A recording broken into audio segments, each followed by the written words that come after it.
সরকারি দলের একজন সম্মানিত সংসদ সদস্য আমাকে কোট করে একটা কথা বলেছেন। বিষয়টি জুলাই শহীদদের সাথে সম্পর্কিত।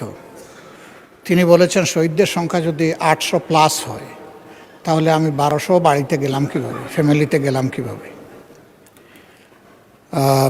ওনাকে আমি এখন দেখছি না, আমি এখানে উনি থাকলে ওনাকে বলতাম যে হিসাবটা মাননীয় প্রতিমন্ত্রীর কাছ থেকে বুঝে নেওয়ার জন্য। সালাউদ্দিন টুকু সাহেব তার বক্তব্যে নিজেই বলেছেন যে শুধু জাতীয়তাবাদী দল এবং তার অঙ্গ সংগঠনের লোকরাই শহীদ হয়েছে 1000-এর ঊর্ধ্বে।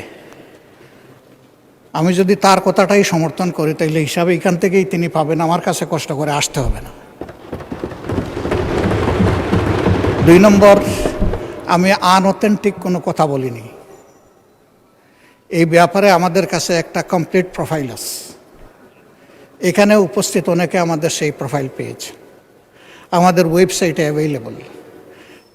ক্রস চেক করে আমরা নিশ্চিত হওয়ার পরে এই তালিকাগুলো করেছি। 3 নম্বর, এই ব্যাপারে আমার কথা নয়, এই দেশের কোনো সংস্থার উদ্ধৃতি নয়।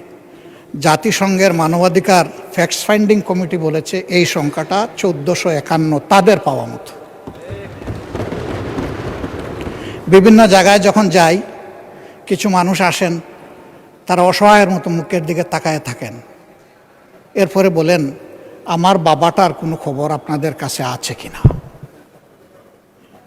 ওই যে 2 দিন ইন্টারনেট বন্ধ করে মানুষ খুন করে গুম করা হয়েছে, তাদের হিসাব তো কেউ দিচ্ছে না। এ সংখ্যা তো আরও বেশি।